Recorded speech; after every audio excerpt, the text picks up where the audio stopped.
That is a joint venture with the Department of Food Science, the Division of Nutritional Sciences, and sponsored by the College of Agriculture and Life Sciences. And the title of this symposium is Harmonizing Food Systems with Human Health Through Industry-University Partnerships. And I'm pleased to recognize the Ronald P. Lynch Dean of the College of Agriculture and Life Sciences, Catherine Bork, and invite her to make a few comments.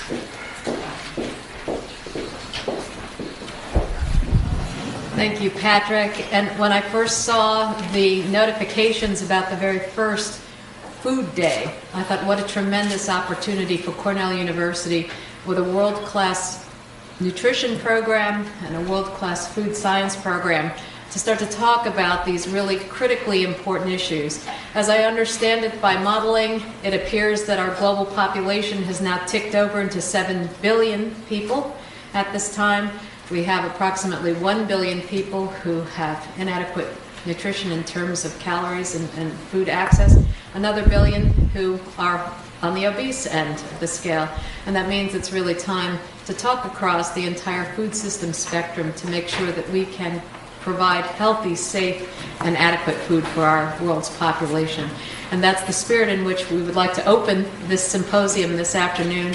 And I welcome you all here and wish for a very successful conversation among all of us here today. Thank you.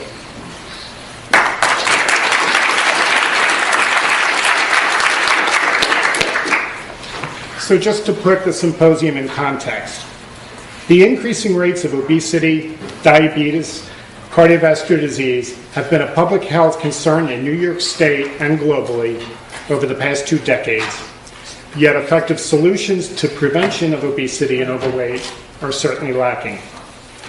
Central to this epidemic is a mismatch between our food system, the behaviors it promotes, and human health outcomes. However, on the bright side, the obesity epidemic has spawned a new appreciation that food itself should not be considered the endpoint of food and agricultural systems. Rather, the goal and endpoint of food systems must consider food consumption, including its impact on human health, nutrition, and well-being. Today, our speakers and panelists will address the gaps in knowledge that must be bridged to establish food systems that promote human health and well-being, with particular attention to the role of meaningful, positive, and productive partnerships among government, the agriculture and food sector, and university researchers, with the goal of harmonizing food systems and agricultural systems with human health. So we will have 2 speakers today. So we're graced by the presence of Professor Frank Hu from Harvard University and Dr. Dondeena Bradley from PepsiCo. Our first speaker will be Frank Hu, who is Professor of Nutrition and Epidemiology at Harvard University, and is also Professor of Medicine at the Harvard Medical School and at the Channing Lab. He also is Director of the Boston Obesity Nutrition Research Center, the Epidemiology and Genetics Core. Dr. Hu got his MD in China from the Tongji Medical University. He then went on to get his MPH from the University of Illinois at Chicago, and then his PhD from the University of Illinois at Chicago. Dr. Hu's primary research interests include epidemiology and the prevention of type 2 diabetes, obesity, and cardiovascular disease through both diet and lifestyle alterations. He has special interests in gene-environment interactions in health and disease and methodological development to advance dietary pattern analyses. He is the principal investigator of the diabetes component of the Nurses' Health Study, and his research has demonstrated that the vast majority of type 2 diabetes is preventable through diet and lifestyle modifications. His group has conducted detailed analyses of many dietary and lifestyle factors and the risk of diabetes, including sugar-sweetened beverages, caffeine, iron, magnesium, and dietary patterns. These findings have contributed to current public health recommendations and policies for the prevention of chronic disease. Dr. Hu?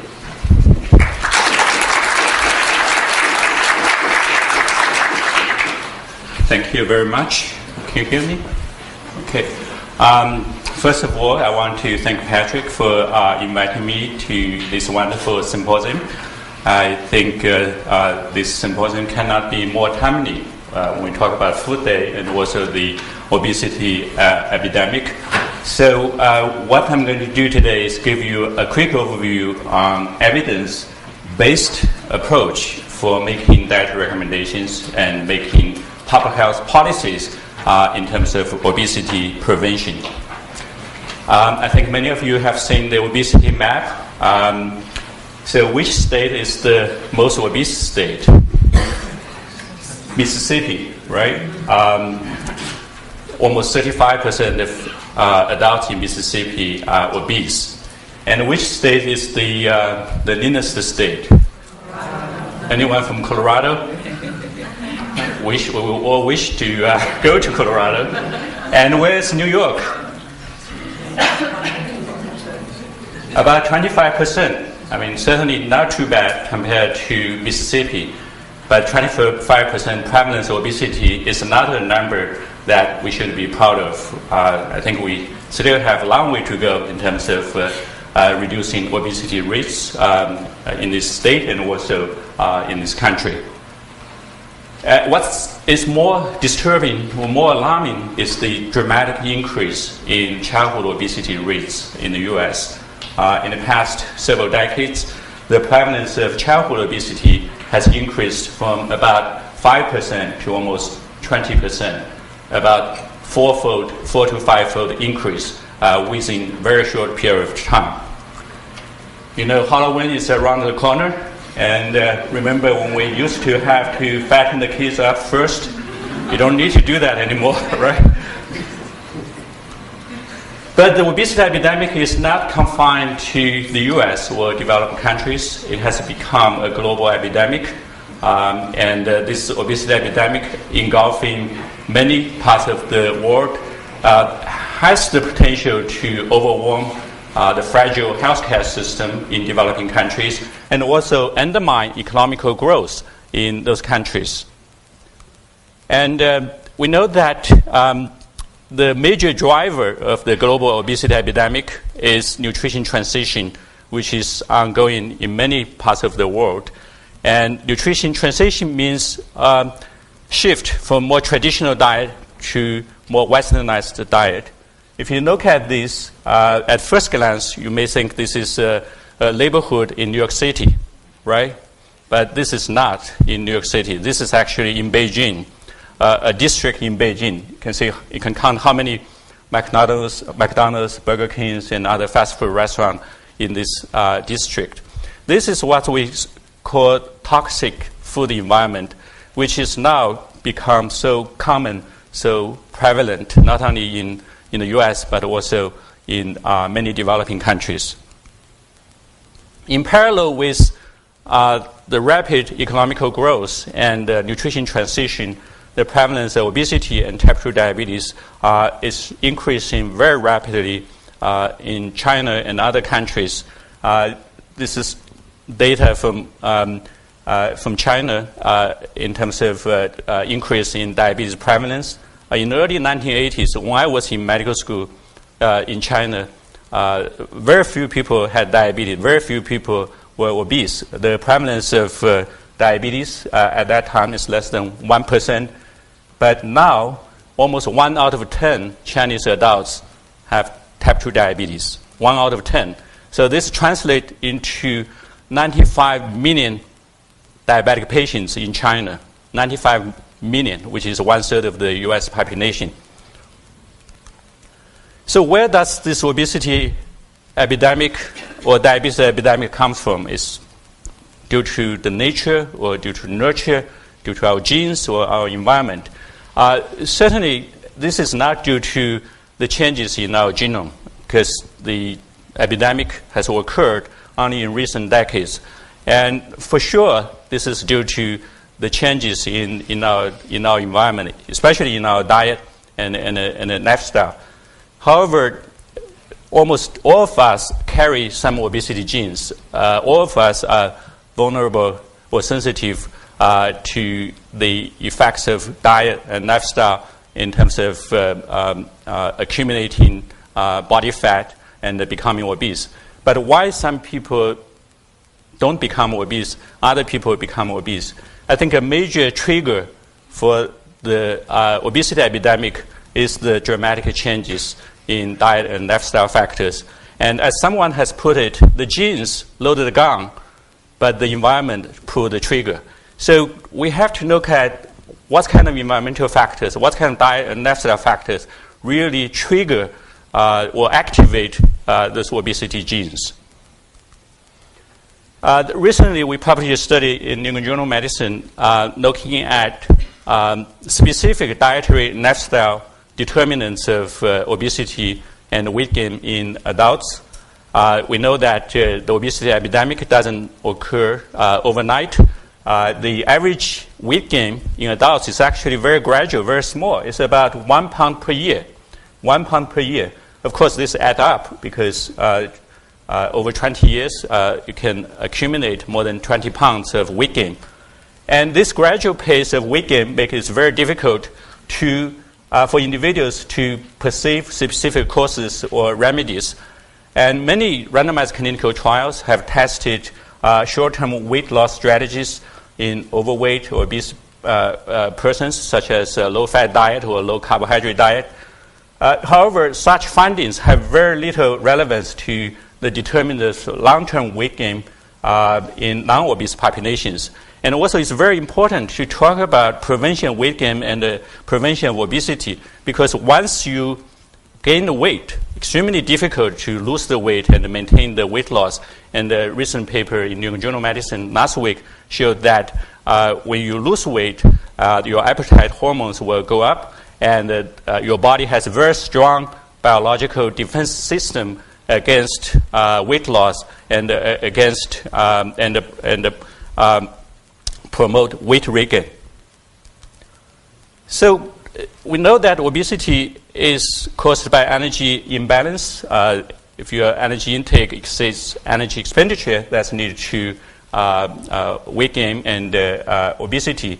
So this paradigm has led to this very widespread recommendation. Just move more and eat less, then you will lose weight and you will maintain your weight. But this recommendation is oversimplified because we know that diet quality, the type of foods we eat, the dietary pattern we follow, not only influence how much calories we consume, but also may have direct influence on fat accumulation and also even on energy expenditure. And in addition, lifestyle factors such as smoking, TV watching, and sleep durations can also influence the energy balance equation. So that's the reason we have to look beyond just the quantity of the foods and the number of calories. We have to look at the food qualities, the type of food, and also look at the energy balance equation in the context of the overall lifestyle factor.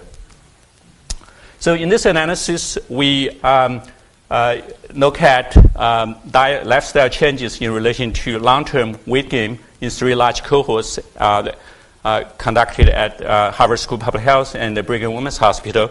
Those are Nurses' Health Study and Health Professional Follow-up Study, Nurses' Health Study 2. Those participants have been followed for 20 to 30 years, and every 2 years we collect information, detailed information on lifestyle factors such as body weight, smoking, physical activity, health conditions, and cardiovascular risk factors. And every 4 years, we collect detailed dietary information using validated food frequency questionnaire. So because of the repeated measures of diet and lifestyle over time, we are able to look at changes in diet and lifestyle as predictors of long-term weight change. So this slide shows the amount of weight gain for each 4 years in relation to each increased daily servings of individual foods and the beverages So we have data for 3 different cohorts. I think the results are remarkably consistent across the 3 cohorts. So those are the foods that contribute to great weight gain. So increasing consumption of those foods increase the amount of weight gain during the follow-up. And those are some of the foods contribute to lower weight gain. So eating more of those foods is actually associated with lower amount of weight gain during the follow-up. And those are the beverages that contribute to greater amount of weight gain. So this is a very comprehensive analysis looking at large number of foods and food groups and also beverages in relation to weight gain and obesity in 3 large cohort studies. So as you can see here, the most obesogenic foods include potato chips, potatoes, potato fries, and processed meats, and also red meat, butter, sweets, desserts, refined grains. And some of those foods actually contribute to lower weight gain, including fruits and vegetables, nuts, whole grains, and yogurt. So in all 3 of our cohort, higher consumption of yogurt is actually associated with lower risk of weight gain and obesity. Among the beverages, sugar-sweetened beverages contribute to most of the weight gain. Increasing consumption of alcohol and fruit juices is also associated with great weight gain. And interestingly, consumption of milk or diet soda has no relationship with weight gain. So from this analysis, I think you can get a picture about what kind of foods or food groups are more obesogenic than others, and what kind of beverages are more obesogenic than others.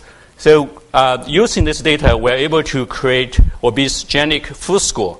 So the higher the score for the participants, the greater the risk of becoming obese and and gain more weight. Many of those obesogenic foods are also associated with increased risk of type 2 diabetes and cardiovascular disease. So for sugar-sweetened beverages, in a recent meta-analysis, we summarized data from 9 large prospective studies, and we found that 1 to 2 servings per day of sugar-sweetened beverage consumption is associated with about 25% increased risk of developing type 2 diabetes. There is also emerging evidence that sugar-sweetened beverage consumption is associated with increased risk of coronary heart disease. Those are the data we published a couple of years ago looking at sugary beverage intake and the risk of coronary heart disease in the Nurses' Health Study.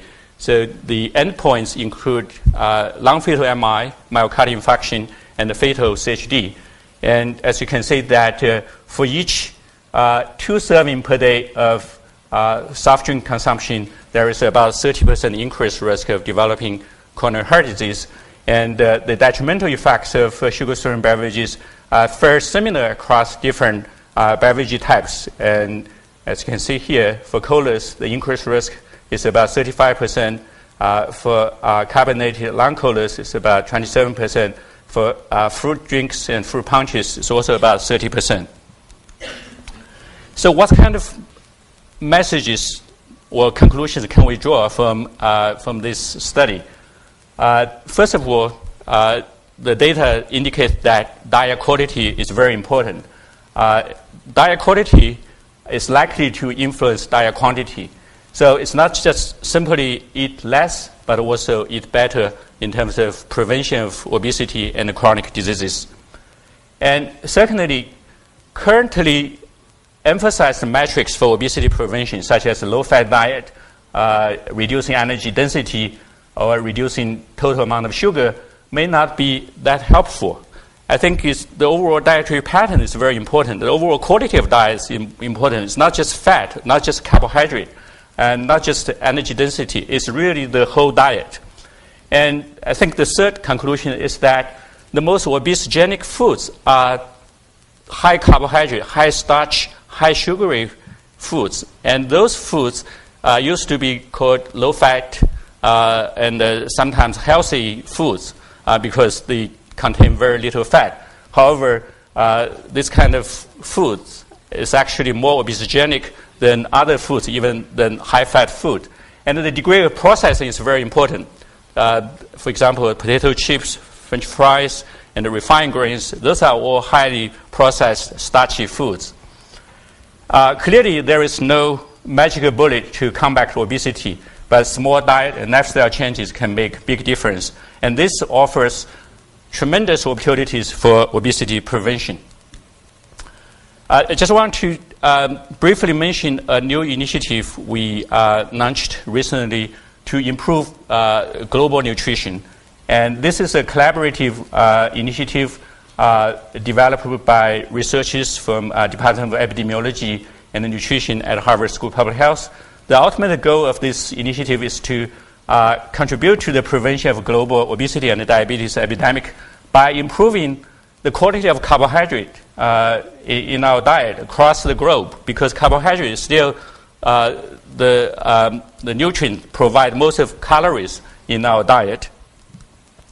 So one of the interventions we are considering and also implementing is to substitute brown rice for white rice. Brown rice is a whole grain, and white rice is a refined grain, highly polished, highly processed, and during the processing, white rice lose most of the beneficial nutrients, including vitamins, minerals, fiber, essential fatty acids. And brown rice, of course, retain most of those nutrients. And typically, white rice has higher glycemic index and higher glycemic load than brown rice. Another intervention is to promote healthy beverage choices. One of the main features of the nutrition transition is the rapid increase use of soft drinks, consumption of soft drinks, and sugary beverages. In fact, Mexico leads the world in per capita consumption of soda. And they have the largest, they are the largest producer of soda in the world. And the prevalence of obesity in Mexico is almost 70%, as high as in the US. So one of our interventions is to reduce consumption of soda and the sugary beverages and promote healthy beverage choices. There is convincing evidence that high consumption of refined carbohydrates, high glycemic load, high glycemic index, sugary beverages, and high starchy foods is associated with increased risk of diabetes, whereas high consumption of fiber is associated with decreased risk.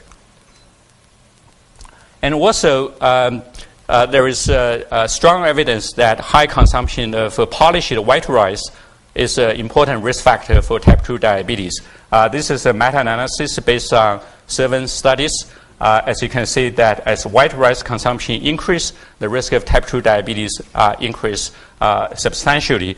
And this relationship is particularly important for Asian populations because white rice is the staple food for those populations. So our initiative include 9 different study sites across the globe.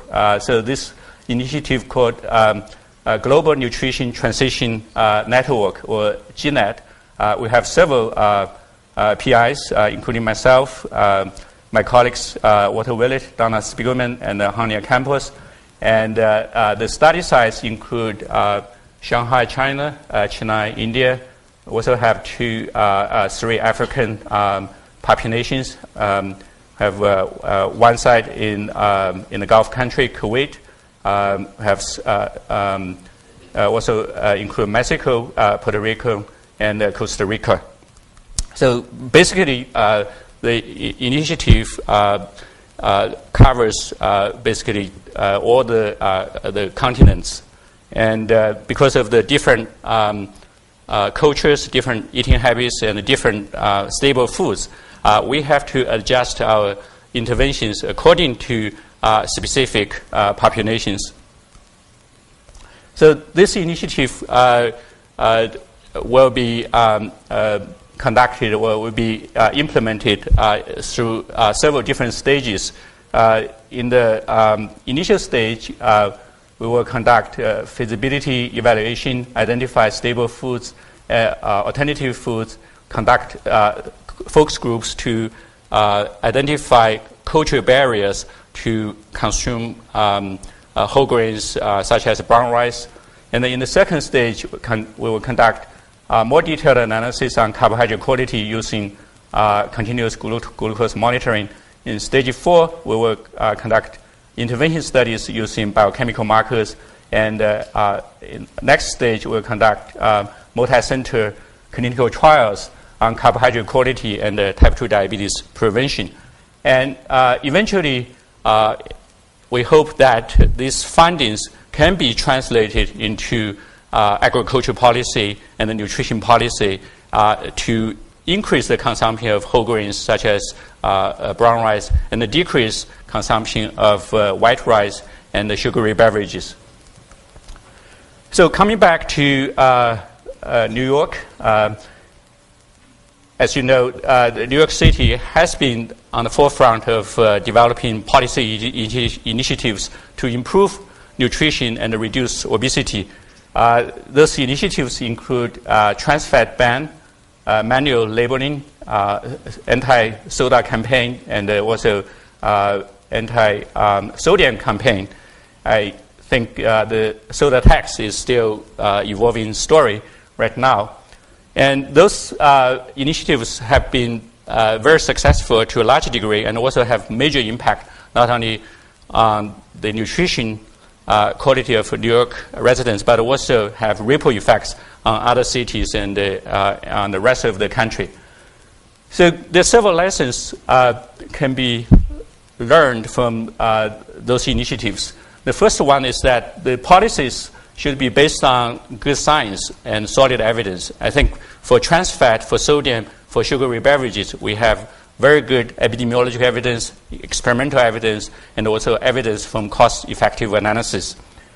And secondly, we should have strong leadership and political will to make policy changes to improve diet and lifestyle. And in New York City, you have Michael Bloomberg, who has demonstrated strong leadership improving in terms of improving nutrition and reducing obesity risk in the city. And also, the legislations or the laws should be combined with public health awareness campaign. We know that health education alone is not going to be sufficient to change people's behavior, but the combination of the legislation and the public health campaign can be very effective in changing the overall food environment and the physical environment. Finally, there should be rigorous program evaluation. In New York City, the trans fat ban has been shown to reduce not only trans fat, but also saturated fat. And the manual labeling law has been shown to reduce calorie consumption among those who actually pay attention to the information on the manuals. Another aspect of the obesity intervention is the cost effectiveness. And my colleague Steve Gottmaker published a paper recently in Lancet looking at the cost effectiveness of multiple obesity interventions.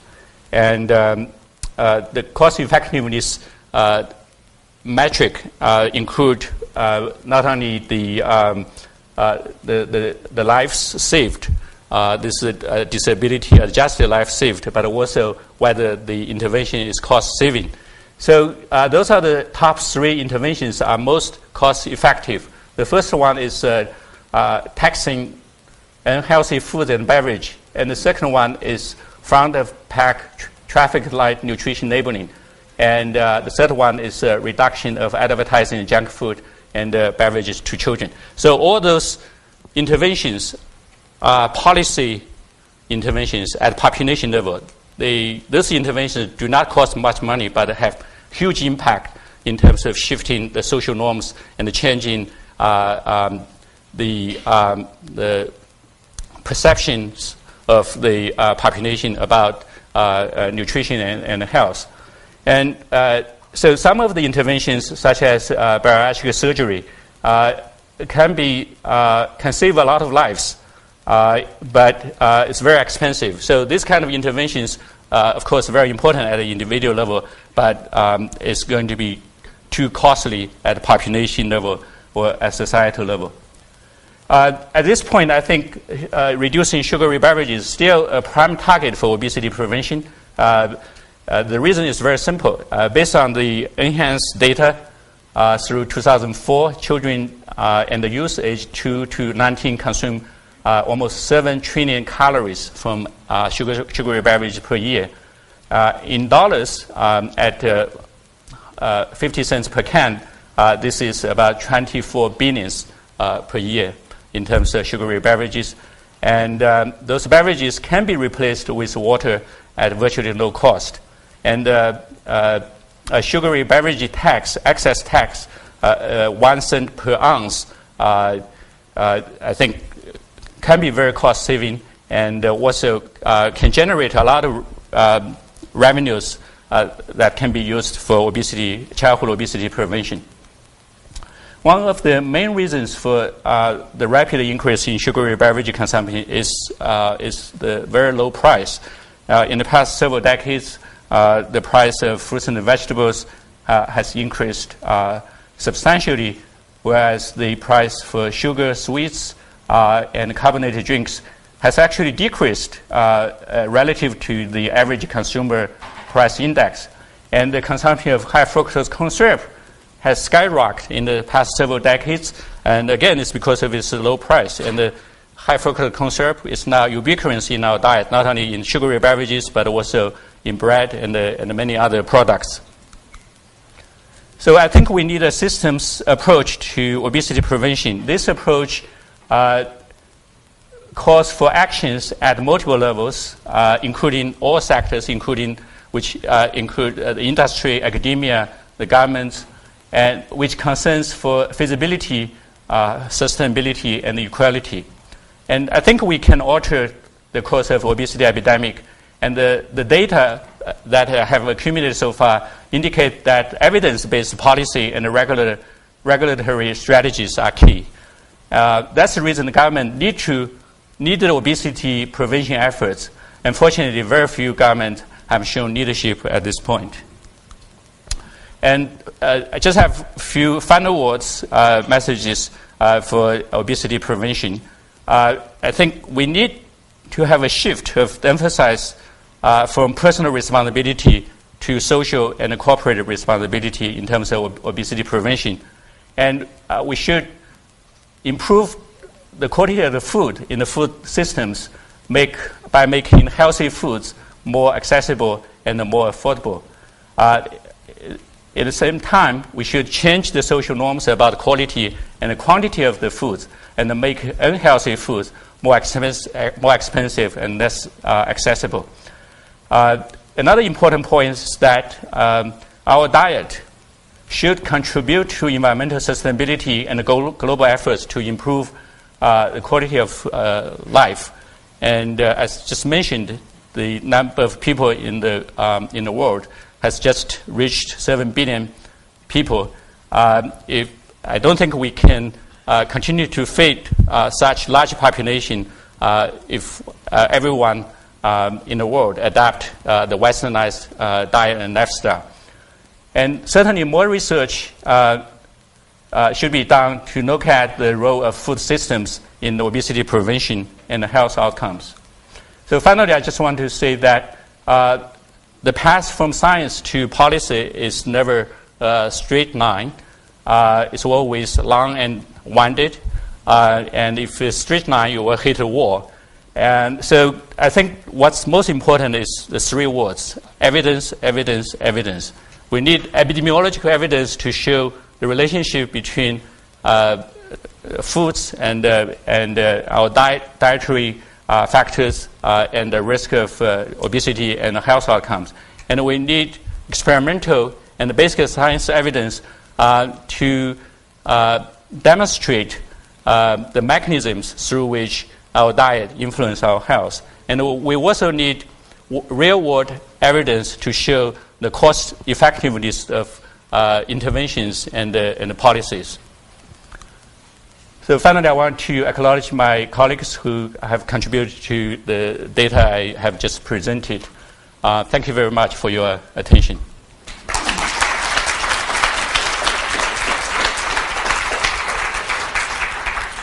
Thank you you very much. So we're going to hold questions until the panel discussion.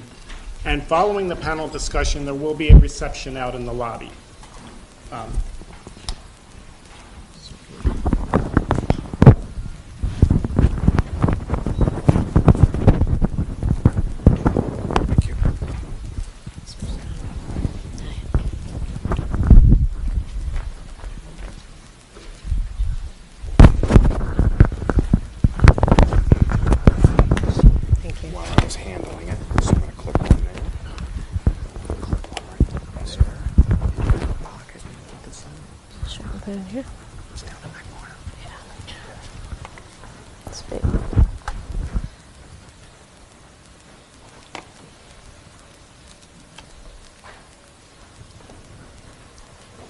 So it is my pleasure to introduce our next speaker, Dr. Dondeena Bradley, who is Vice President of Global Design and Development at Nutrition Ventures at PepsiCo.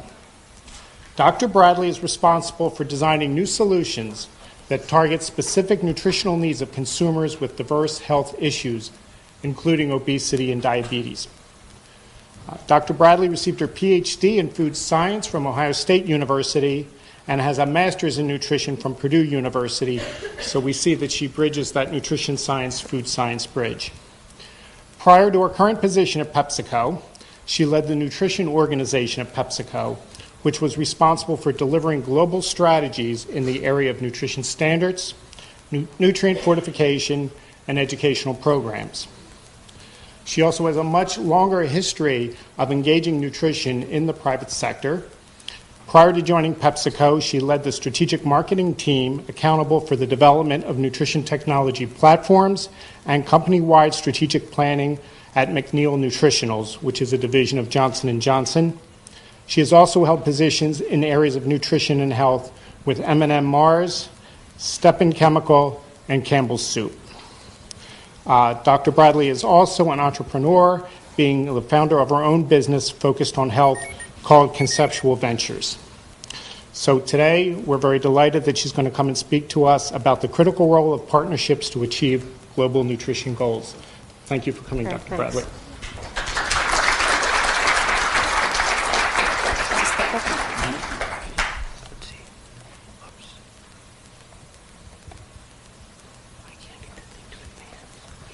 To move. Well, I'll talk while we try to figure this out. So thank you for the opportunity to share a path that I've been on for the last 20 years, I think. I'm always at this interface between the policies and the view at the 50,000-foot level down to what happens at the pantry level and in home. And always trying to figure out how to cross this chasm of what we're seeing coming and what consumers or individuals really do day in and day out. So from that perspective, what I thought I would do is take you on more of a consumer perspective. I think we're at an all-time high of consumer confusion. You know, I was sitting there as you were talking about trans fatty acids. PepsiCo was one of the first companies back in the 90s to take trans fat out of our products. To this day, it's up on the top, and consumers do not even know what trans fat is. They don't pay attention to it. We spent about $300 million taking that fat out of our product and converting that to a more natural, better oil. But from a consumer perspective, who pays my paycheck every day, I don't think we really felt like we got the credit or the thank you from that perspective. So that's what's probably driven me, and I want to just start with this. And I'd like for you to just sit back and take your academic hat or your industrial hat off for a second and put yourself in one of these pictures on the page. And I want you to think about what you ate last night for dinner, what you ate maybe a week ago, how you think about what you go and purchase when you purchase food for your home, and just kind of get into that context a little bit. Because frankly, I think that's the path that we have to take if we're going to actually take policies that Dr. Who's described and really make them practical and relevant. And this is where I've sat for the last 15 years. And while I've watched the obesity maps grow, and while I've watched pockets of really interesting opportunities and changes happen, it's generally in this country in particular that when a diagnosis is made or there's a change in the household eating behavior around someone's health condition, that's when the light goes on. And so my call to action for you is to start to think about that in context of what are the practical things that we can do that are ultimately going to turn this tide. Because in essence, that's where it all happens, and that's where change begins. And I guess my focus has been on what are the right insights and the observations that we need to kind of now marry to some of the excellent policy work that's been done in this country, and probably more to come. The other thing, too, I'm really proud of this Fast Company, Most Innovative Company piece. And the reason I bring this up is a lot of folks really kind of marry PepsiCo to Pepsi. And in some cases, that's fair. We are the #1 food company in North America. We're #2 in the world, right up there with Nestle. And I'll share a little bit more about what you probably don't know, that I certainly have had an opportunity to come in over the last, it'll be 5 years in May, with truly, from what I would call a transformational work of just strategy from a very, very diverse technical team. I report to an endocrinologist who was at the Mayo Clinic. He's our chief scientific officer. He came to the company with a vision to start to get into the human part of this equation. And I also partner with a gentleman named Derek Yak, who's one of the most prominent, well-known WHO policy-driven folks in the world. And I think we have a blueprint for success. And why I'm so proud of the Fast Company blurb is that it had the phrase, for its ambitious nutrition effort. And frankly, that's why I signed up from J&J to go to PepsiCo, because it's been a top-down look at, we have the best consumer relationship of any company, and I'm really proud to be there to think about how we turn know-how and that relationship into something that's going to address some of these global health challenges. The other piece of that I wanted to bring up is, in essence, it's one thing to sit at the sidelines and we can point a finger at where PepsiCo is in terms of its businesses. It's another thing to understand where the action happens and that infrastructure and that ecosystem happens to bring all this together to bring consumers along. So I want to give you a little bit more of that context as we go through this. One of the reasons for that strategy, though, is this complex environment that was alluded to. From a paradox perspective, and the Dean highlighted this, with this 7 billion population, we've got a billion who are hungry and a billion who are overweight. And I would contend that if we don't get focused on the quality, regardless of whether they're overweight or they're hungry, we're all still malnourished. Because I think we've overstated through a lens of policy the role of calories and energy consumption, but we're forgetting that that energy consumption also should bring into context the quality of diet. And I guess that's the piece that I've seen really erode over the last 20 years. We've over-dimensionalized our foods in a way that we talk about it in the context of sodium, fat, sugar, and we haven't really gone back to closer to whole and overall diet. And if we're going to get to the dietary patterns that I think is part of the answer, we have to start thinking about a language that puts it all together in a whole diet context. Part of that for me is to start to think about more positive versus negative. Now, I live in New York City, so I'm at the mercy of Mayor Bloomberg and all of the types of campaigns that are being run, and my kids grow up in that context in the school. And while in some cases it's working, the one thing that I'll tell you that's happening is the negative backlash. Because we've been so negative with a lot of these lists of don'ts versus the practical do's, a lot of what we're hearing goes right over consumers' head. We have enough stress in our lives. We don't need somebody pointing a finger in our face and telling us what we need to eat. And I think we really need to pay attention to that context. The other thing that we can't forget, and I know we all kind of live into this somehow, is where we are from an economic perspective. Now, when you look at this number, that 36 million Americans don't know where their next meal's coming from, and you look at what's happening at the national level with our government nutrition services and how those pieces of a need is being cut, part of my role is to think differently about the food value chain and how we look at waste in this country and how we turn that into something that's more practical and relevant for this population that from many economic evaluations is only going to get worse. The gap is broadening. I won't, during this slide you also had it, but one of the reasons why I wanted to highlight this is we talk about, well, why is nutrition and why is foods that are more nutrient dense more expensive? Take a look at some of the things that are happening in our agricultural world and the commodities and the headwinds. I think corn prices went up 72% over the last month. Cotton prices are up. Certainly when you look at fruits and vegetables in terms of the kind of how we look at that from an ethanol production in this country versus what we do with it from a fresh fruit and vegetable local consumption, very, very different if you start to put those types of practices into place in terms of the hurdles that you have to overcome. And then lastly, this was part of the UN Assembly meeting that happened in September in New York. Part of my team was there in some of the 100 of side meetings that were happening.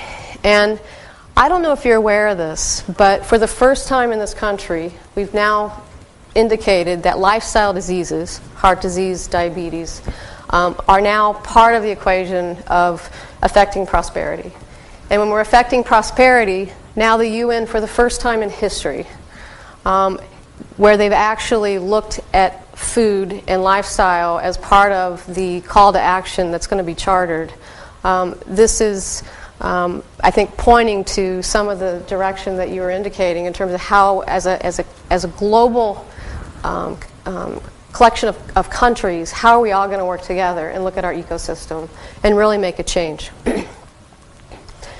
So let me switch gears a little bit in terms of giving you a little bit of backdrop of PepsiCo. In the year 2000, so 10 years ago, we were roughly a $20 billion company. Most of that was dominated by our snacks group, which you probably know as Frito-Lay and other beverages. And then we had about roughly 26% of that as beverages. But over the 10 years, we've evened those out a little bit, and we're about 20% what we would call good-for-you products. To give you an example of some of those products, we have $19 billion brands currently in terms of, and you can see some of the good-for-you products would be our Quaker, Tropicana, etc. And so what the company really set back to do 5 years ago under Indra Nooyi's leadership is start to look at the complexities and those paradoxes in the marketplace. And the legacy that she wants to leave is how we start to look at the overall food value system and turn some of the tides of those things that we've expressed. And so as part of that, we have 47 commitments that you can find on our PepsiCo website. But we divided those into what we call human sustainability, environmental sustainability, and talent sustainability. And of the human sustainability goals, there were 11 goals that really tied together marketing practices, product reformulation practices, as well as community practices. And the three that, in essence, I think kind of get to the list of don'ts that you've heard earlier is we made our commitments to have 25% less sodium by the year 2015, which we already, I think, have exceeded that. We're looking at saturated fat that's predominantly outside of the U.S., where we're looking at palm oil and other oil sources, and we're looking at sugar intake and actually reducing sugar in our portfolio by 25%. Now, one of the things that we've learned along the way, and we can certainly give you examples of the progress that we've made on that, is consumers do not really like you to mess with their products, right? So you have to, in essence, take the sodium down a little bit every year, a couple percent, and then over time you're able to change the palate. When we've actually gone to a mid-cal approach or a really low-salt approach, those products really haven't worked. They sit on the shelf. Lots of money spent on the development of those, in essence. So we've taken another tactic and try to really look at how we can really look at palates over time. Now, one of the things last year that we've announced is that 50% of our growth over the next few years is going to come from our nutrition business. We're currently a $13 billion nutrition-focused products group, and the potential right now and our aspiration is to grow that to $30 billion. And part of the conversation today is around strategic alliances and joint ventures, which is the role that I play. And when you start to look at where we sit in the dairy, fruits and vegetables, grains, and sports nutrition, a lot of people are surprised by the categories that we participate in our reach. Right now, from a dairy perspective, we purchased one of the largest food companies in Russia, Wimbledon. We have a Dondeena brand in Latin America, Sabra, which we're trying to figure out how to grow more chickpeas because of the hummus market going off the shelf, and a lot of the partnerships with Lipton on the tea front and Dole on the fruit and vegetable front. We have a pretty good scope of opportunity to think about know-how. And why I put this up here is we're one of the most diverse food companies in the world, which for me opens up more doors with where I can go get technology and know-how to start to think differently about how we look at our nutrition strategy. The other thing that is implicit in that strategy is you can directly overlay that with the USDA dietary guidance for 2010. Now, if you look at where we've landed from a USDA guidance perspective, we've gone back to a plate, which I want to address in a second. It's more, for me, it's more simple in terms of how we depict that to a consumer. But there's a lot of complexity in that plate in terms of how we make that more appetizing, appealing, affordable, all the hurdles that you saw earlier in the presentation. But when you look at our $30 billion strategy, we've simply overlaid it on what at least we're doing in the U.S., and it's not that different in the U.K. and some of the other, Mexico and some of the other countries where our strategies reside. So I wanted to pause on this because I feel like this is where it's going to happen. So, I think we've moved on as a company to think that we're just simply brands on a shelf. We have one of the most complex and effective distribution systems in the world. In fact, when any kind of disaster happens around the world, we're pretty much there in terms of Red Cross or other organizations using our distribution to basically help disaster relief. So as I started to think about that and start to think about the My Plate analogy, I've been having a lot of conversations with folks as we seem to take things at a national level, but we discount what's happening at a local or community level. And how do we think about that process of even dietary guidance to roll that up in a more effective way than just our traditional, here's the national approach, all right, we're done, our work is done. And so when you look at what PepsiCo has done, we've really upped our game in the agronomy area. You may have been reading about this, but we're looking really, really closely at agricultural policies and its impact on our ability to actually be more innovative and take more effective products to the consumer. Derek, as an example, is leading our global health policy in the past, but it's really shifted a focus on agriculture, chickpeas, finding other alternatives outside of this country, working with Mexico to make sure that we look at the local opportunities there and how we bring those pieces to scale. Because if we can't just shift out an oil or find a salt technology and put it mainstream into some of our products. It's just huge scale, and in many cases we don't have the land that's produced it. Someone told me that if we actually ate 5 a day, we wouldn't have the agriculture or the land in the U.S. to actually accommodate that from a consumption perspective. Then someone said, well, you probably would if you went to a plant-based diet. Well, okay, but now it's apples and bananas because you're getting into the other part of our economy, which drives fuel prices. So there's this need for a look at this from an ecosystem perspective, and from an agronomy perspective, we've got a lot of really interesting programs in place.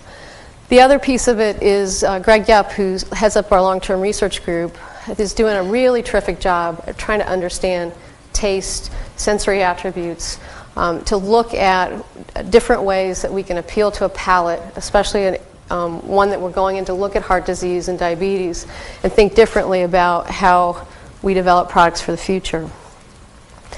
So as I've looked at my passion area for the last 20 years and just beat my head against the wall sometimes around dietary guidance, and in one case it's great to understand what is working and what is not from a national level, from an epidemiological level, but then to translate that into everyday practice, we fall short. And so someone told me that if you want to really change the future, you've got to go back and look at the context by which we created the present. And so I took a look back over the last 70 years in terms of dietary guidance and how it's evolved. And when you go back to the beginning of the 1940s, we had our basic 7. We moved on to our basic 4. And then in the 80s, we talked about hassle-free. And isn't it interesting when you start to look at some of the language that gets kind of in our guidance based on where we are in a sign of the times? Then we went to the wheel. Then we went to the pyramids. And now we're back to the plate. Now, trust me, I'm not discrediting any of the work that's done here. In fact, I really hats off to Kathy Witecki, who's USDA's Chief Scientific Officer. She came from industry and also has a background that well suits her for that area, but at one of the toughest points, I think, in our history.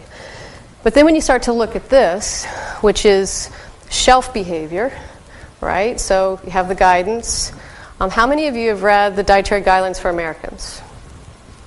Excellent. I asked that question to a group a couple weeks ago. Really didn't get any hands. I hope there would be more hands raised here. The reality is consumers don't read it. Okay? It's too dense, complex. We get these ways to kind of articulate it in these iconic ways, but it doesn't get through. So this is shopping behavior, but this is actually pantry behavior or food kitchen behavior, however you want to think about what happens in home. So a lot of times our policies are talked to around seed to shelf. I'm focused more on shelf to pantry and to mouth. And frankly, what we're still seeing is over a 14-day period, consumer behavior really doesn't change. The diets aren't changing over a 14-day period. And so to go from this, right, to this, there's a gap. There's a gap. And I think we're trying to really figure out how to address that. Well, in the context of that, you have your food plate that's really competing with an aggressive media. And with social media and just-in-time news that you're probably getting blasted and tweeted while you're sitting here trying to listen to me, a lot of this is going on, right? We had our food label appear, in the early 90s. I came into the food industry in 90, and then when this hit in 95, it took us a good 2 or 3 years to really be able analytically, all the things that had to happen to bring more transparency to our food system. But those two, the plate and the label and the facts, really weren't linked, right, in terms of how we look at serving size and all of that. Now what's happening from an IOM perspective, when you go back to shopping behavior, we're looking at front-of-pack labeling. I don't have anything against front-of-pack labeling. You can put calories there, but what has very, very little impact to actually the food choice and ultimately what goes into mouth. And those are areas that I think we can really improve. This is an example of that confusion. Now, it goes back to the quality and quantity message. This is some work that was done by the IFIC organization that looks at attitudes and behaviors and consumer understanding of all types of terms. Energy balance, they've done a lot of work in. And around calories, consumers really don't know how many calories they're supposed to have every day. Besides keeping count and how many they had in a given day, they don't even know how many they need. And so one of the things that I think we need to pay attention to is how we start to make that translation more effective. My understanding in the U.S. right now, the average per capita intake of calories is about 3,100. 3,100. So, we look at the obesity maps. We've narrowed it down to an energy balance equation, which I understand why we've simplified it, because we're trying to get a couple hundred out so we can turn that tide of the pound a year. At the same time, there's really not any understanding of where we are. But I think technologies are emerging that might be able to give us that instant feedback loop to help overcome some of the knowledge base. So one of the activities that I'm taking on is to start to put this in the context of designers who really understand user experience. AIGA is a chapter, 66 chapters all over the United States of designers who spend about 1% of their time doing pro bono work. And I have a good friend who's now the president of AIGA, whose daughter was diagnosed with type 1 diabetes when she was 9 years old. And it turned the house upside down in terms of what do I do? And what was fascinating about that whole dialogue with him, Doug was given a binder of, here's what you need to do. But he and his wife, Lisa, were just frantically, trying to deal with, she has a meter that titers to carbohydrates. How do I know she gets how much carbohydrate she gets and how to titer her meter? You know, it was one of those fascinating, you know, turn the lights on kind of pieces of the puzzle that we forget, is that it's the very, very basic issues that hit around carb counting and the literacy of what we say of very knowledgeable, you know, people in this area of nutrition and food science. But I'm telling you, at the consumer level and at some of the level, we're at, you know, a 2nd to 5th grade literacy rate, and a more visual consumer than there's ever been in terms of the patience to read heavy content. So I've actually challenged the AIGA to help my team go into local communities, look at our dietary guidance for Americans, look at the food label, look at all of the surround sound of media, and see where we can simplify some of this language to really change consumer behavior at the very root cause of a lot of this in terms of how we make more informed food choices. And I think hopefully we'll be able to share some of those results over the next year. Finally, I'll just end with kind of a comment around this notion of, I might have skipped one, I guess. Skipped a slide. I had a partnership slide. You can see them embedded in the faces. But we've been on a path of really looking at bringing the right partners together to solve the right problems. I think one of the things I always say to the team is, what problem are we trying to solve? And, you know, in essence, we're trying to really think about how we inspire individuals to change their behavior prior to the diagnosis or prior to something that's really going to affect their relationship with food. And there's a lot of work to do in that area. And so what we've done, I think, across the board, from seed all the way to shelf to pantry, we're looking at that intersection and looking at convergence in a whole new way to try to figure out how to make that better and a more positive outcome and really change some of the tides that we're seeing and hopefully have a positive impact on the population. You can have the best science in the world, and you can put it, but if you don't know how to deliver it to the consumer, it's going to sit there. And if you have a few products that are going to sit on the shelf, it's not going to have the population effect that we want.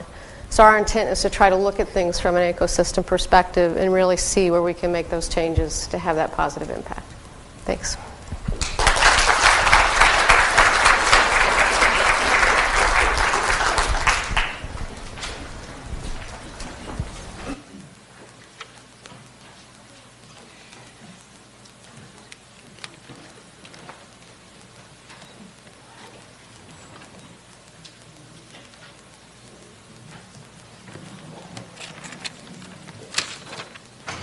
Well, I'd like to thank our two keynote speakers for their really excellent presentations and for all the insights and thought-provoking ideas that they brought up.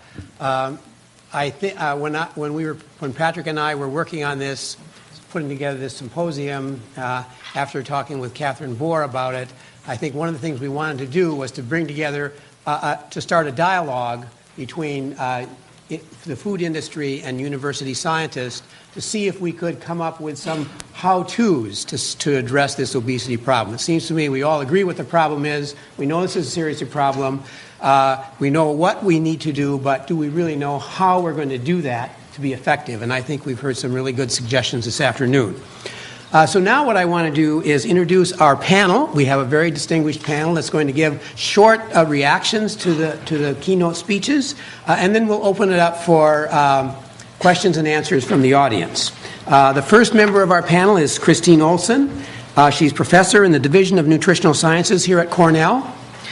She studies food insecurity in the United States and is currently leading a large NIH-funded intervention trial in Rochester, New York, which she calls Imams Rock.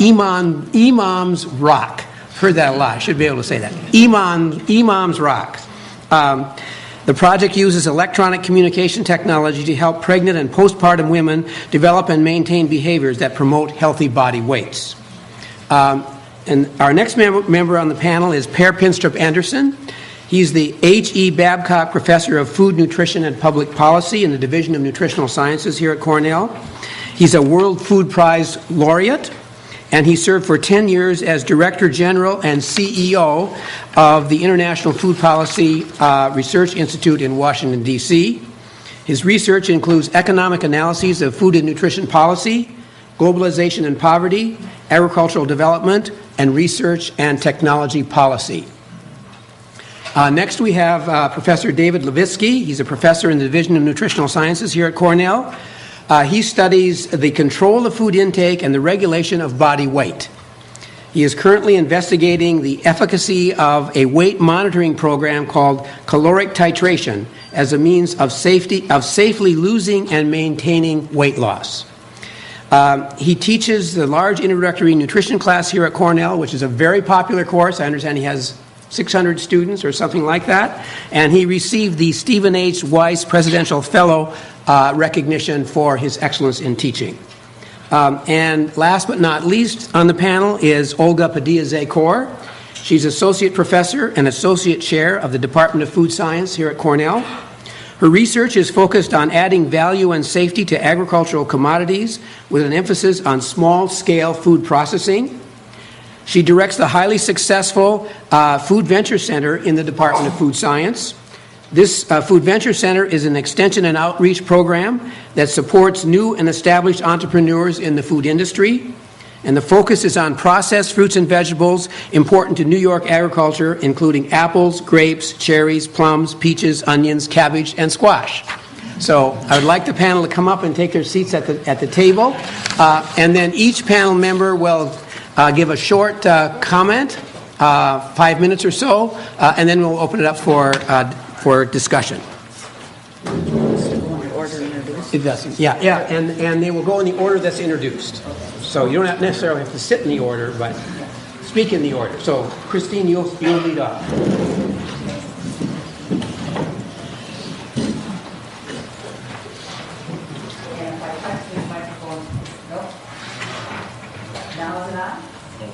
That's only for recording. You have to speak louder. All right, I will speak loudly. So first, I'd like to comment very briefly on the first two talks that we heard. I welcomed hearing Dr. Bradley. I think the ideas she shared with us indicate a major change in the food industry's thinking about nutrition in the last 20 to 25 years or so. I think PepsiCo and Dr. Bradley are to be commended for putting nutrition as being essential for human sustainability. There was a time when I had some experience in the food industry when I don't think that would have been the case. So it's a major shift that I don't think we in academia truly appreciate or understand. I also wanted to make a brief comment on Dr. Hu's talk. I very much appreciate one of the points he emphasized, which is the importance of the prevention of weight gain. I mean, we cannot say that enough times. You're going to fight your biology for the rest of your life once you're overweight. It's a sad story, but prevention of weight gain is really critical. And further, his focus on the specific behaviors and lifestyle factors, and we should note, all of which were not food and nutrition related, that are associated with prevention of weight gain. So then with that as a backdrop, I want to say a few more things about interventions to promote healthy body weight and how partnerships might play a role in that, and partnerships between various sectors of the food nutrition system. So the first thing I want to say is Dennis and I had the good fortune of hearing Bill Clinton speak on global health a weekend or so ago. And one of the things Bill Clinton laid out as a key issue in global health is the big questions are the how questions. How do we do some of these things? In some sense, we know what good nutrition is. I mean, there are little things we could argue about, but the big ideas, we know what a healthy diet is. And it doesn't matter whether that's in Somalia or whether you're in a food-rich country like the United States. But the real issue is, how do we help people eat those healthy diets? How do we facilitate that happening? Particularly to prevent undernutrition and overnutrition. And the first thing I want to say is, I think we have to be a little bit humble about what we can accomplish in our interventions developed through partnerships. I mean, there are huge social and economic things going on in this world that we're going to butt up against. And we have to recognize that some of the things we do might not have the impact we would hope they would have. And one of the things that I just want to point out as being very relevant to a food-rich country like the United States is since the 1980s, most families have felt threatened economically. The average American household, and the majority of average American households, and it might not be all 99%, but it's a big number, have felt their economic well-being and their standard of living threatened. They've seen jobs go overseas. And we all know, and there's research to support it, that economic threat of job loss, results in stress, and those factors are related to weight gain. So I'd be willing to bet that some portion of the weight gain that we've seen since 1975, 80 in the United States is actually due to economic insecurity and the stress that it causes. And I don't know, we would be hard pressed to know how we're going to make that go away. My second comment, and people won't be surprised given that I work in maternal and child nutrition for me to say this, but whether we're talking about undernutrition in early life or overnutrition in early life, both of those have tremendous implications for this obesity epidemic that we're experiencing. In the more international setting, we hear talk about the first 1,000 days and how important those are. In the U.S., there's a lot of talk about maternal obesity and its long-term effects on programming the offspring, setting the offspring up for obesity.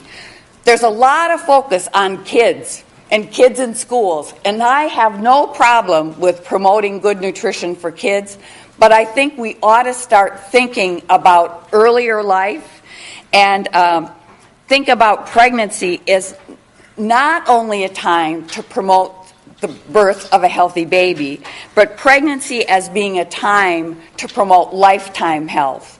And this is both in context of undernutrition and overnutrition. I do think multi-tier systems of intervention are important, but I find myself thinking ultimately what goes in someone's mouth after a certain point in life, after you get out of early infancy, is determined by you.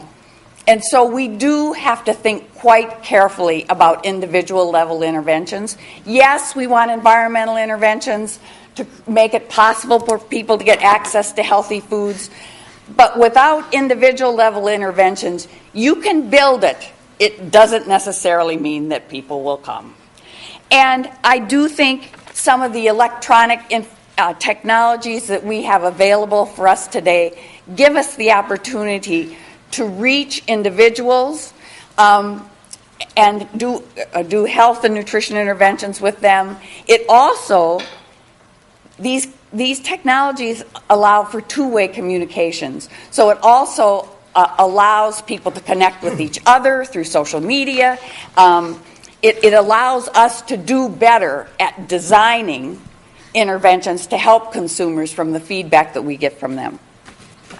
And finally, one of the things that I think those of us in public health and in extension kind of work, Cornell is the land-grant university for the state of New York. We have a public engagement mission. We have to create demand for these public health interventions and these health promotion, nutrition promotion efforts. And industry's really good at that. They're much better at it than we are. And I think this is an area where university government academic partnerships could benefit greatly, and that is whether you want to call it public information campaigns, but increasing the demand for health promotion and nutrition interventions. And with that, I'll stop. I was asked to speak for 5 minutes and tell you everything I know about global food policy or food policy for the global food system, so I'll try to do that.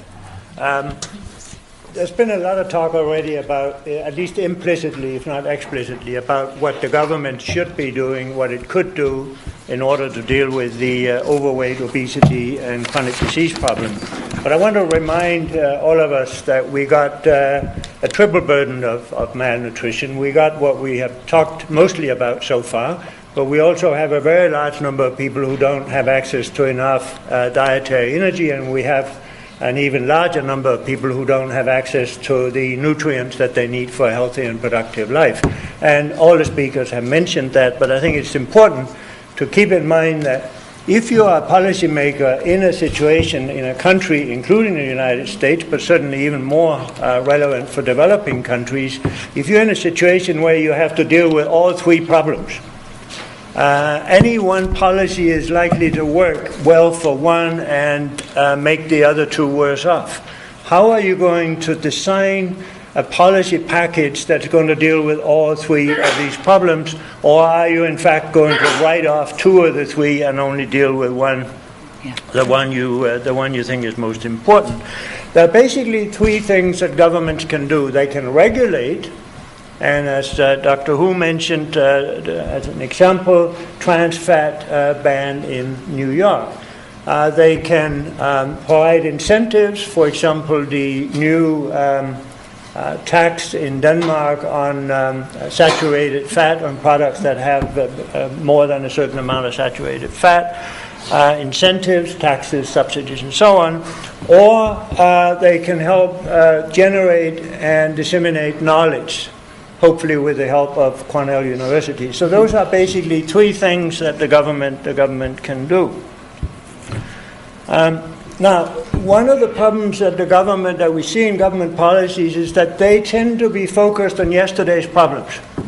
So yes, yesterday we had a problem of dietary deficiency in the United States, so let's subsidize the daylight out of corn production so we can have less expensive high fructose corn syrup, which will provide an energy dense, or at least increasing energy density in food. Well, not a very good policy to deal with overweight, obesity, and chronic diseases. So why wouldn't we, in the Farm Bill of 2012 that's currently being discussed in Washington, put a lot more emphasis on fruits and vegetables? For example, more support for research on fruits and vegetables that would reduce the unit costs of production and therefore the price to the consumer of fruits and vegetables.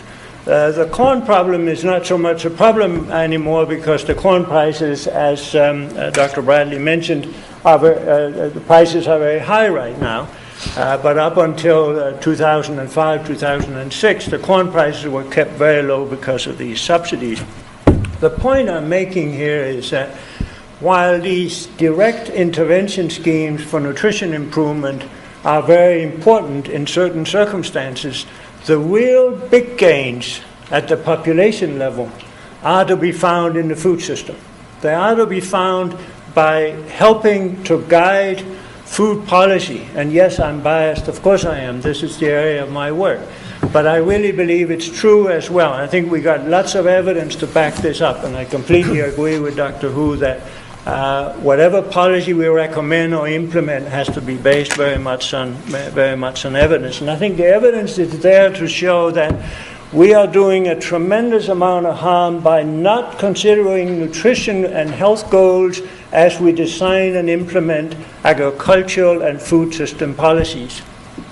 And part of the problem is, of course, politics, in the sense that the power the power structure that determines what these policies should look like, whether it's in the United States or developing countries, do not necessarily favor improved nutrition. Chances are that the children of the people who make those decisions are not malnourished.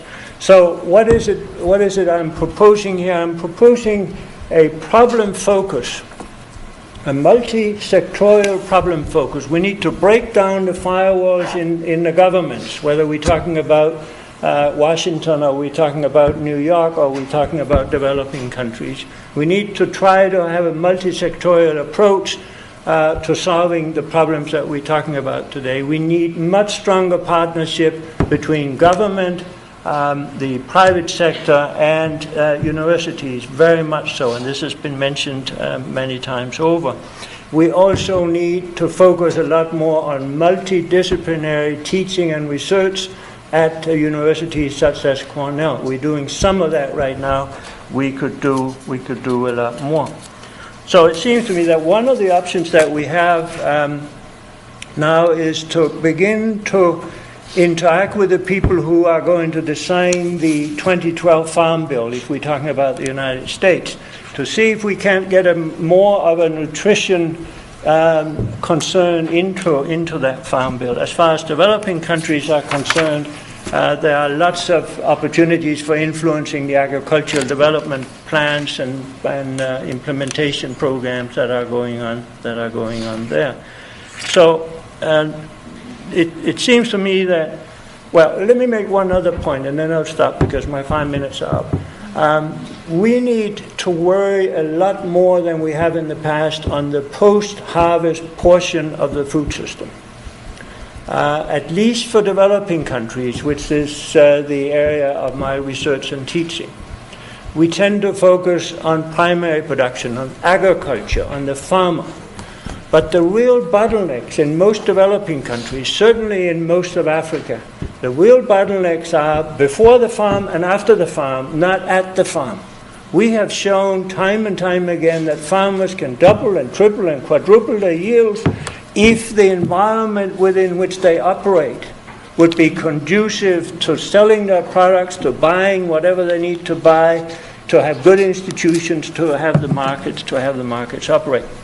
There's a lot we can do in the food system that would improve nutrition, whether it's in developing countries or in the US. So thank you for your attention.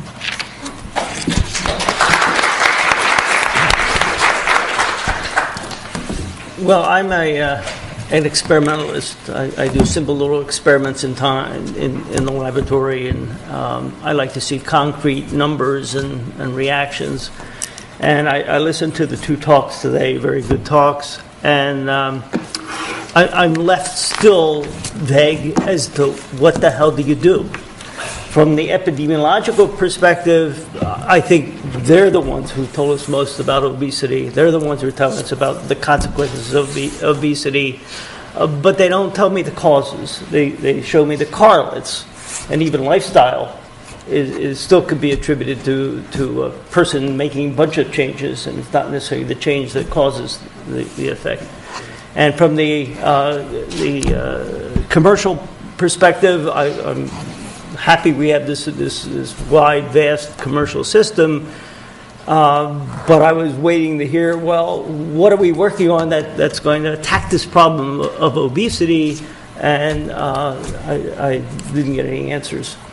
And I go back to the core of the problem, which is an energetic one. The fundamental is that what basically is the cause of obesity, and the cause to me is very clear. We're eating too much.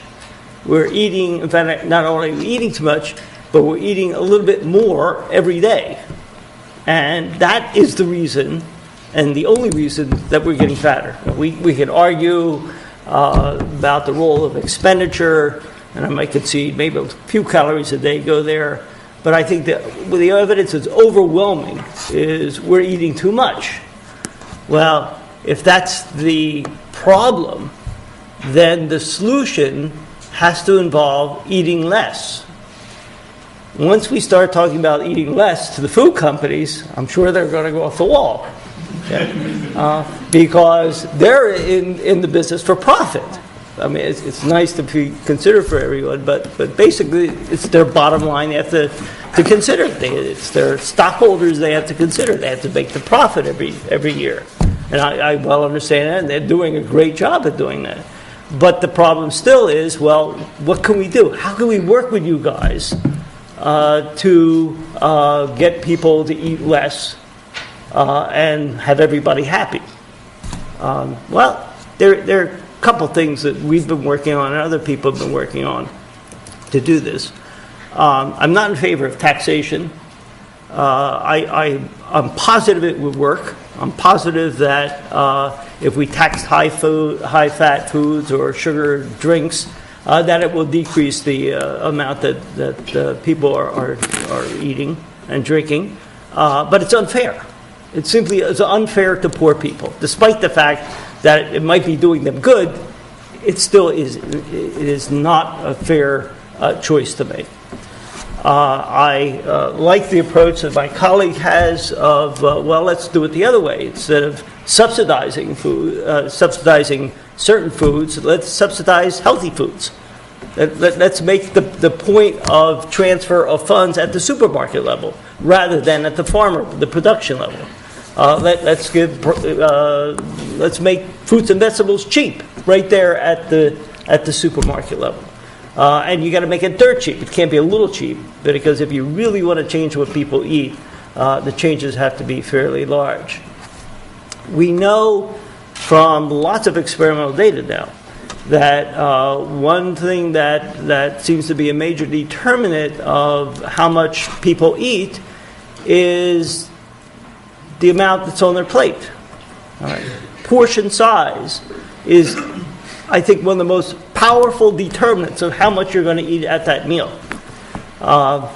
The commercial manifestation of that, some of the companies have put out 100-calorie snack foods, which is a move in that right direction. But of course, one could always ask, why do you have to eat snacks at all? Okay, but the idea of small portion foods, small packaged portion foods, is appealing. We've actually done some studies showing that if you allow people to eat small portion foods, commercially available small portion foods, they'll eat it and be happy, and they actually lose weight without even knowing that they're losing weight, because of fundamental properties of human behavior and the lack of good regulation of the human body to recognize caloric deficits or caloric surfeits, which is why we're getting into the mess we are right now. We are currently working with the Culinary Institute of America, the CIA, the good CIA, where we're working with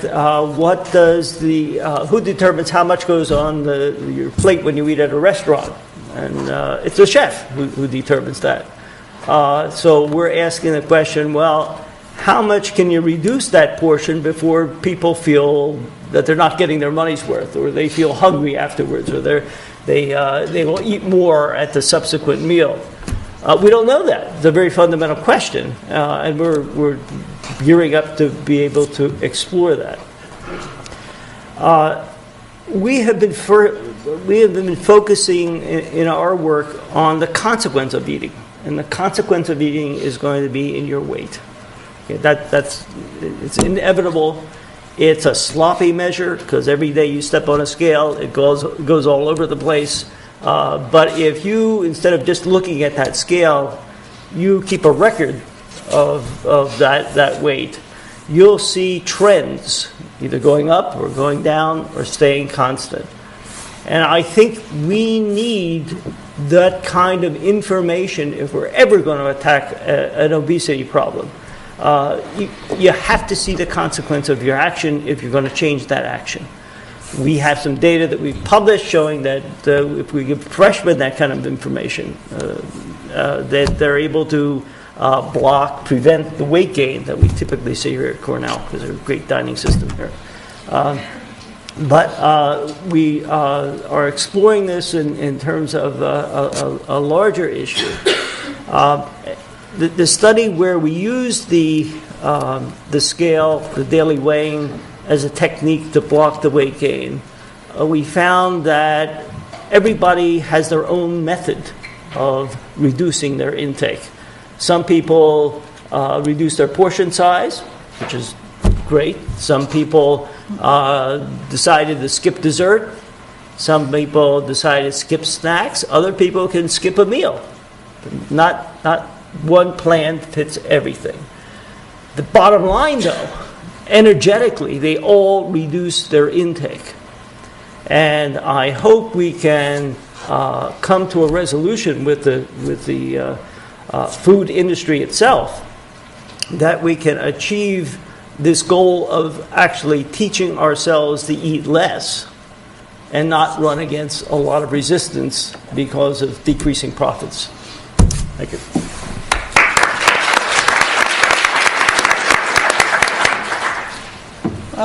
I'll just make a few comments.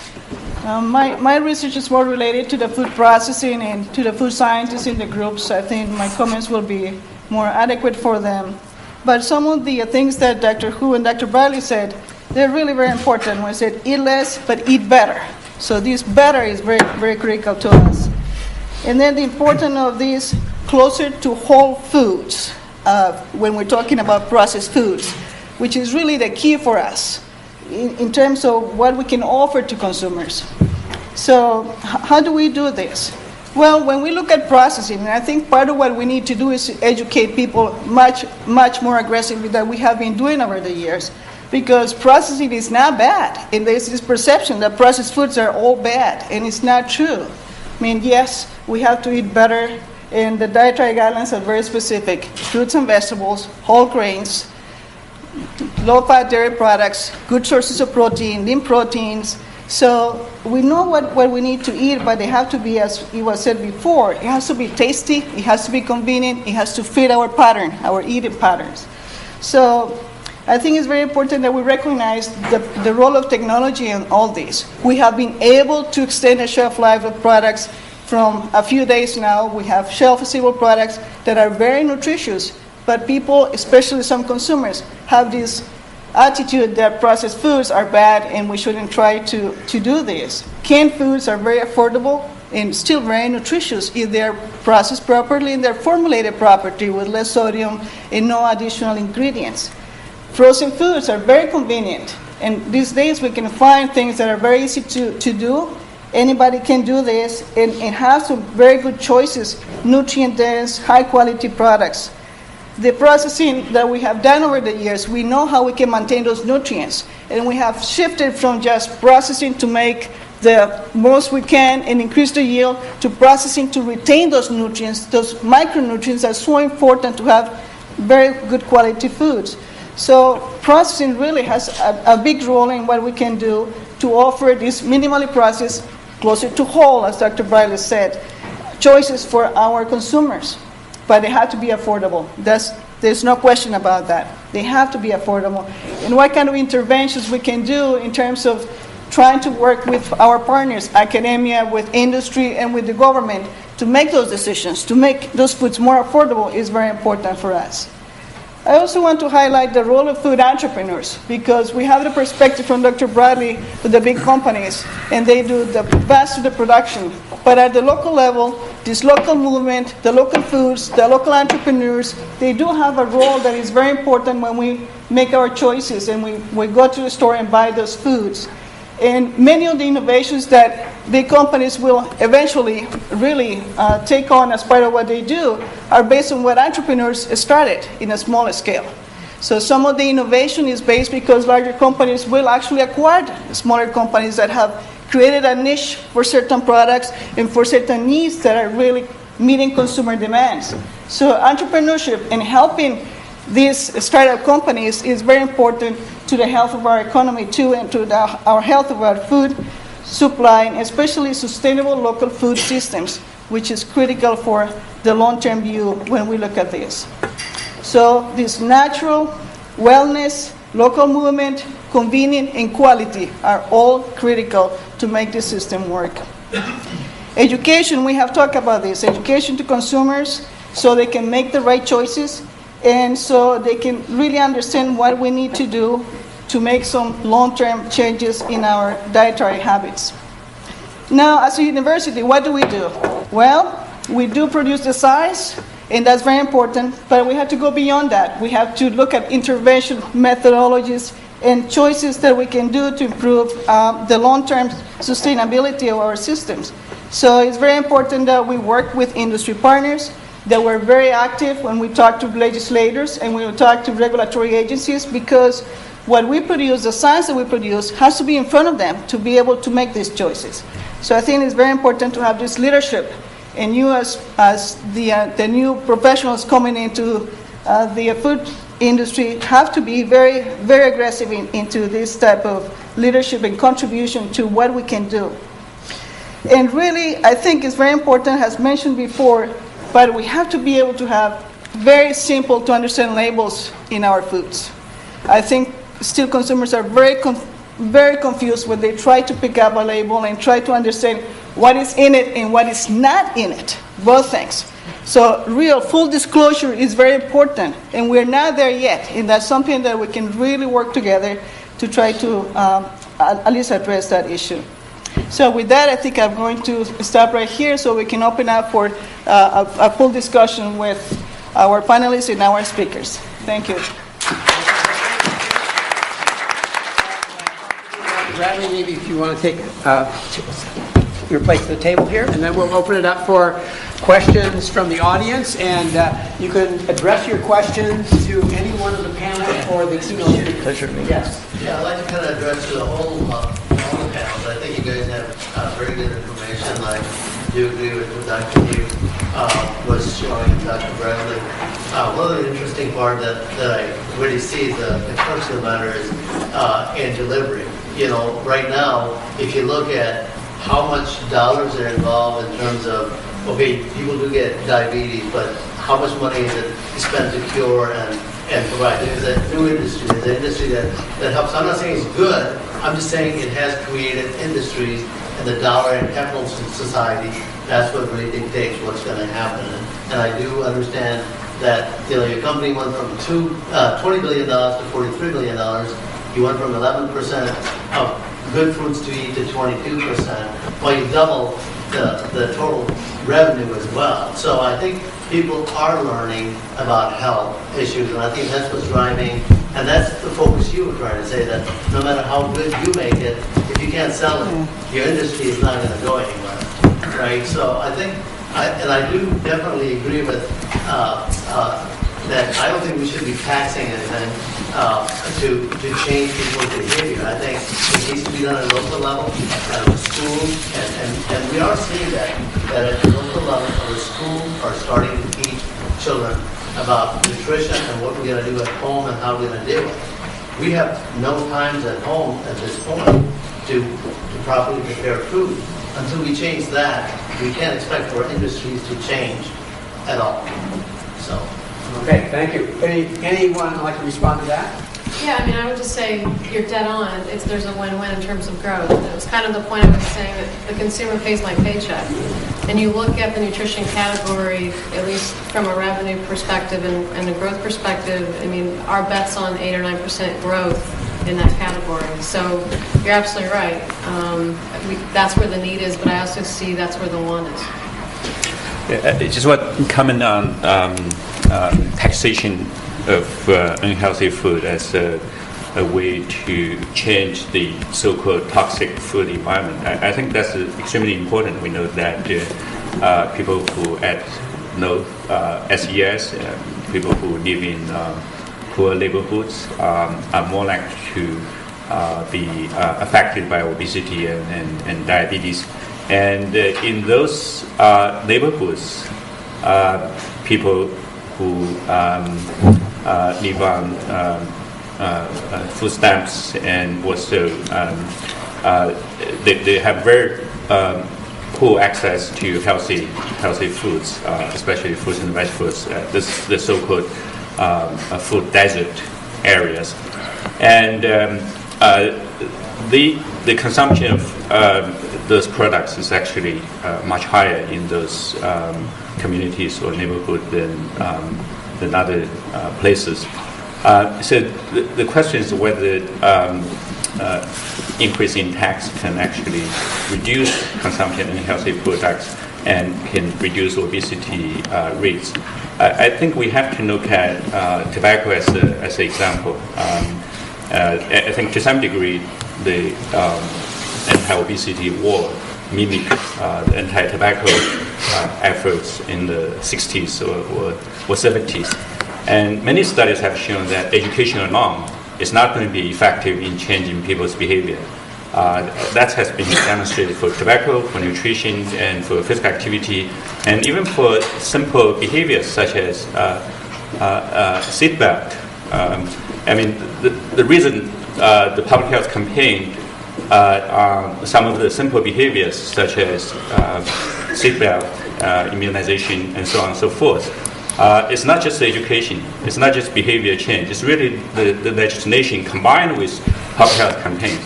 Without public health campaigns, the public is not going to support the legislation. However, without legislation, you cannot change the dynamics of the behavior, the overall political or social environment or the social norms. So I think it really has to be the combination of legislation and health education. Can I just add to that, yes, I'm not going to invest my retirement funds in a corporation that's producing something that consumers don't want to buy. That's very clear. However, keep in mind that household behavior is influenced by the advertisement by the private sector. And now the private sector is, at least some of the good parts of the private sector, like PepsiCo, is now trying to rectify some of this. Well, you know what? It's not genetic that we want Pepsi or Coke. That demand was created. That behavior was created. Can that be uncreated? I'm not so sure. I come from a country where regulation is much more favored than it is in this country. I don't like it. I don't really like regulations. I think incentives are much better. But that's going to require that the private sector actually puts their money where their mouth is and say, all right, we made a mess. We made you eat all this high fructose corn syrup. We're now going to try to pull back and change your behavior. Yeah, but they were very profitable. That's my point. You make it exactly right. If it's profitable for somebody to do that, like first of those bottled water, the water is really cheap, right? But to distribute it, I mean, I'm paying $5-6 a gallon for water.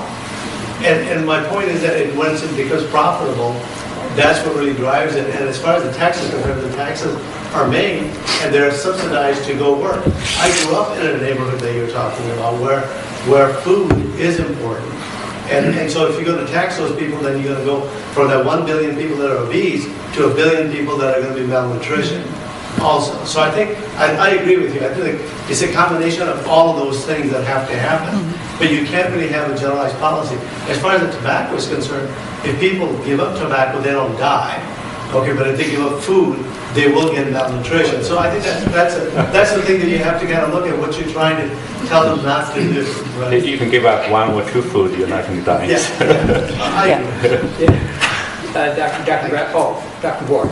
I just was wondering if we could poll it's going to be a mean one, poll panel and ask 2 questions. And the 2 questions are, should some foods be illegal? Right? And we've already seen some examples, right? And secondly, if so, who gets to decide? And if we could go down the entire panel and address that one, I don't care which end we start on. Okay. Should some foods be illegal, and who gets to decide? No, we're starting. Oh, we're starting here. Okay. Yeah. Well, yeah. So. Yeah, I'm not a big supporter of telling people what they cannot eat, because I think we have a bad reaction when people are told exactly you don't do this, you don't do that, especially in America. I think once they take our rights away, it is when people start to be very, very violent in a way. So I think it is. I don't agree with that. I don't think we should have illegal foods if they are considered foods, but the definition of food is what is in place here. What is a food? So once we have agreed on what is a food, then we can maybe address the other part of the question. So, and who would decide then? As I said, I'm not in agreement with that statement. I mean, we have seen in the United States what prohibition and I assume we have some PBS watchers here who watch the program. I mean, there would be all kinds of unintended consequences, that it would just be a first-class mess. And I have to say, I actually have quite a bit of confidence in consumers and consumers' abilities to make decisions if the incentives and the motivations are there. And I think people are pretty darn smart, a lot smarter than we give them credit for when it comes to making decisions about what to feed themselves and what to feed their families. Now, I have to say, I think my view is shaped a lot by the population groups that I work with. And I do a lot of work with pregnant women. And it is stunning, I think, that the behavior changes that pregnant women make to have healthy babies.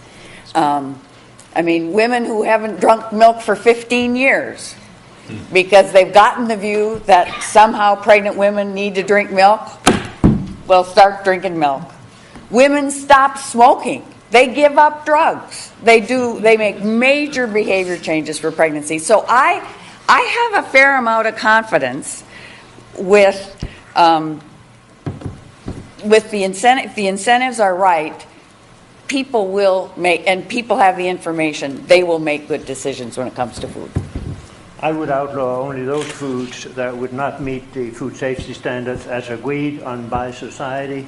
I don't think we can outlaw components of a diet, simply say you shall no longer eat high fructose corn syrup, because it's part of a diet. We can't outlaw certain diets. So I would limit it to those that don't meet the food safety standard.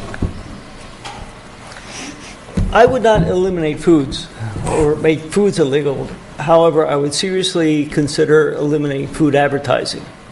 And the reason I say that, is there's increasing evidence, good empirical data, showing that when people watch food advertisements, it not only makes you maybe choose that product over another product, but it actually makes you eat more. So if this is a response, and there were psychological words for this to explain this, but this is the response, what I would do is eliminate or control food advertisements. I'd also control the availability of food. You can't go into a building at Cornell without passing a vending machine, right? Cornell makes a lot of money from these vending machines too. But on those vending machines, they just don't dispense the food. They show you a little picture of that food. Well, it's that picture of the food that stimulates eating. So what can be done is minimize the advertising of food. And I think if that's done on a wide enough scale, that's going to actually reduce intake. Well, I don't think it's a good idea to classify foods into legal and illegal, but I do think now we have pretty good idea about what are healthy foods, what are unhealthy foods. And there has been some kind of mantra, I guess, in the nutritional or dietetics fields, that there are no good foods and there are no bad foods, there are only good diets, only bad diets. I think this is really a myth and need to be debunked. I mean, I think we have shown, and others have shown, some foods are more obesogenic than others, and their foods can actually not only help our weight control, but also improve our overall health in terms of reducing chronic disease risk, improve quality of life. So I think that's something we need to have a shift of our mindset. I mean, I guess why was learning nutrition a long time ago, and everyone was talking about everything in moderation. So if you eat everything in moderation, you'll be fine. And I don't think that's based on any scientific evidence, and I don't think it's going to work in this kind of toxic or obesogenic food environment, because if you eat everything in moderation, you end up with eating a lot of calories, a lot of unhealthy foods. So I think we ought to promote healthy foods through different ways in terms of affordability, availability, and acceptability, and reducing consumption of unhealthy foods and beverages, also through economical incentives and perhaps public policies. I also want to echo your suggestion about the role of advertisement in our eating behaviors. I think this is becoming even more important nowadays, given the social media become almost part of our life, I guess, especially for young people. And the junk food advertisement through social media has become so sophisticated that children wouldn't be able to distinguish between advertisement and entertainment. So they, through social media such as Facebook and so on and so forth, you can be a participant in the advertisement. And that's really, really, I think, scary. Basically, you become part of the advertisement, and you will not be able to separate yourself from the advertisement itself. So I think there ought to be regulations on advertisement of unhealthy foods to children. And some governments, especially in Europe, have already done that. And I think this is still under discussion in Congress. But I think that's an important step to reduce the consumption of unhealthy foods in the general population. I wish I could go deep on every one because I feel like I've had those conversations over the last 3 years at least. So let me just try to go after it a little bit. The gentleman was talking about the consumer pays my paycheck, and our chairperson in Renewing has a fiduciary responsibility to our shareholders to make sure that we have a winning strategy and it's a win-win in terms of dividends and profit. And so my biggest wish would be that we could kind of put that same onus on policy and government, because every time we have a change of administration, a change of a package label, a change of something, this and that, and we dabble in whether it's advertising restrictions or whether it's front-of-pack labeling restrictions, that costs money to change out, which takes away from our innovation efforts and actually to have things that happen that have a positive impact. And so while I see cost analysis on certain types of policies that from a financial modeling or economic modeling, I don't always see the rigor in terms of the real life scenario of can that really happen in the marketplace based on the current environment. And I wish we would have as much scrutiny on the policy level in terms of consumer behavior, and maybe we'll use some of those entrepreneurs that you have as we do with respect to the pressures that we put on the food industry to accommodate the policies, deal with the regulation, but continue to maintain profit. That's the biggest observation that I've had over the past years. I think we have a test happening right now in advertising to kids.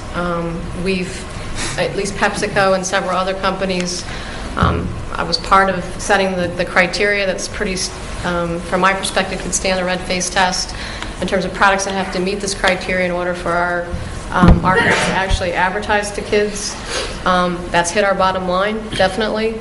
But I'll go to the other comment that you made, where, the progression of soda from 45 years ago, 50 years ago, 100 years ago, and here's where we are. If we don't have advertising and we don't actually advertise that we have Trop 50 with half the calories, G2 with half the calories, or a diet soda that actually tastes as good as a regular soda, no one comes to the table to buy it. Sure. So it's an interesting kind of discussion, but I think we have to look holistically at all these levers and how they line up to get the type of impact that we really need. There was a question here. I think this is mainly under the cultural front, and it does kind of go off what we've been talking about. But I think it's great that PepsiCo is reducing the salt and the fat and all of that. But I wonder if you're so intent on improving overall health, and there is a stake in fresh fruits and vegetables with the Joel brand, for example, why haven't the marketing strategies of the processed foods been applied to fresh foods? Because it's one thing to admit that the population is eating foods that are unhealthy for them and to make them healthier and get them to continue eating the products. But it's another thing to recognize that eating a diet with whole foods in it is important to overall health and disease prevention. So I'm just wondering, what do you think about that? Yeah, I mean, there's a lot of ways I could answer that. One is if you have $1 in your pocket, you're less likely to spend that dollar on something that's perishable because, in essence, you're trying to feed a family or feed yourself. And so what we're dealing with in some cases, and I think we addressed it in your comments, there is an issue around perishability, particularly in the food deserts that was described. We as a manufacturer of food and beverage products work with our retailers who are actually, from my perspective, starting to address more holistically the food deserts. Whether it's Walmart or Target, even GE, they're looking at those models to look at local production in terms of making sure that accessibility and affordability, the fresh fruits and vegetables are there and accessible in kiosks. Where we've been able to contribute to that is use, a Tropicana truck, which is more from a refrigeration perspective. We can save on the shelf life of some of that from a systems perspective. Could we put a Tropicana sticker on an orange? I mean, all those are kind of decisions in terms of where we fit in and all of that. I think a lot of that's happening behind the scenes right now. There's some experiments that are happening in particular to look at that. Walmart, you can look this up on their website, but they have committed over $1 billion in terms of some of their goals to really look at the value chain around fruits and vegetables and selling those in their retail environments to try to improve consumption. And what they're running into already is the perishability issue, given the economic distress that a lot of their shoppers have. Yeah, I just want to make one quick point. I think that's the area academia and the industry can partnership very well. And I remember, 10, 15 years ago, when the data on trans fat and heart disease came out, the margarine industry was very resistant to make any changes. They said, it's impossible. I mean, if we use vegetable oils to replace partial hydrogenated vegetable oil, no one is going to buy it. And technically, we couldn't do it. We're not going to be able to do it. But, the food industry is very, very innovative, and they have, the best technology. They can always fix things out. So I think that's the area, the best science and the best technology can actually work together. This question of fresh fruits and vegetables keeps coming up. And we hear fresh. But as Olga pointed out, many of the processed fruits and vegetables retain virtually all of their nutritional values. Mm-hmm. They have good shelf life. They are not expensive. They are very inexpensive. And it depends on the denominator. You say, okay, per calorie they look expensive, but per serving they're probably cheaper than a bag of Lay's potato chips or sweetened soda. Yeah. And so why is it that we keep telling consumers that they have to have fresh fruits and vegetables? Why don't we tell them that they can eat processed fruits and vegetables, which are much more affordable and have a longer shelf life, so you don't have the perishability problem? Well, I don't have the answer. I guess this is really the consumer's perception or the social norms about processed food versus fresh fruits and vegetables. I think when people talk about fresh fruits and vegetables, they're not just talking about nutrients, but also, the quality or the cultural value associated with fresh produce. So how to change the social norms, how to change the perceptions, I think that's another area that the industry can do a lot. Why not spend some advertising money on promoting those kind of foods? As you said, nutritionally, they are not very different from fresh fruits and vegetables, but it's just the perception is very different. Yeah. Just to share a little anecdote on this, many people know that the Supplemental Nutrition Program for Women, Infants, and Children now gives vouchers for fruits and vegetables. And in New York State, when this was started, people could either use those vouchers to buy processed fruits and vegetables or fresh. And it's very interesting that the purchase of fresh predominated initially in the issuing of those vouchers. And it may be that some of the folks had a history of feeling deprived of fresh fruits and vegetables. So then when the new resource became available to buy, they preferred the fresh. Okay, one more question, I think, and then we'll have to. I have a research question from the Frank Hu. Your presentation today and your previous publication consistently suggest consumption of starched vegetable increase the risk of developing cardiovascular disease and diabetes today. And I think last time we had a workshop together in Chicago, and after that meeting, while eating in the restaurant, I will replace potato with another vegetable. So I ask you a technical question. What is the cause of starched vegetable increase the risk of cardiovascular disease and diabetes? Yeah, I wouldn't call potatoes as vegetables.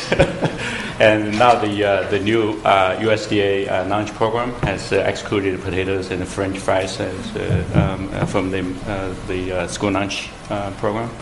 And I think the couple of issues. One is that potatoes is basically very high starch food, and many studies have shown that it has high glycemic index, high glycemic load, and that's the reason when you eat a mashed potato, your glucose go up very quickly, your insulin go up very quickly. And in long run, this will have implications for increased insulin resistance and beta cell and decreased beta cell functions. And our study and several other studies have shown that high consumption of potato, even mashed potato or steamed potato, is a risk factor for diabetes and for obesity. Another issue is actually related to processing, like potato chips, French fries. And those highly processed potato products not only have high glycemic index, glycemic load, but also high amount of calories. And the taste is irresistible, right? Especially the potato chips. And so I think that's one of the important areas for obesity prevention is to how to reformulate the products that can have more nutrition values but less energy dense. And so the improving carbohydrate quality, I think, is really important public health agenda, not only for the U.S. but also globally. Because potatoes is one of the many high glycemic index, high glycemic load food. And as I said in my presentation, white rice, which is highly processed, also has very high glycemic index, glycemic load. In the old days, when the Chinese peasants work in the fields and they are extremely physical active, very lean, they can tolerate high amount of carbohydrates, highly rapid, quickly absorbed carbohydrates. But when people become sedentary, become insulin resistant, high glycemic load, high sugar load become a metabolic liability. So I think the changes in the obesity landscape, changes in metabolic profiles of the population, I think that's one of the reasons those highly refined carbohydrate foods have deleterious effects on our metabolic conditions. Okay, I think we're going to have to cut off the question. I'm sorry about that. I'd like to thank our panel and our speakers for really, I think, an excellent presentation.